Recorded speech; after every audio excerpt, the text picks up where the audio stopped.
सुल्तान पास, वो दर्रा जो सदियों से कारवानों का मुकद्दर बदलता आया है।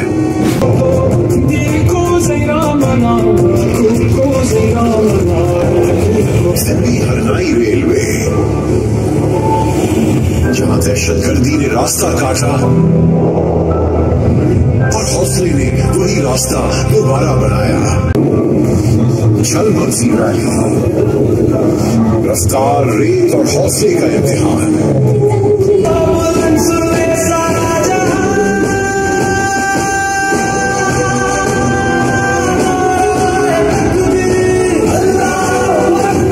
हमने देखा कितनी बार, हंस के दी है जाने बार, देश के रुख पर गाजा बनकर दमक रहा है इन शुहदा का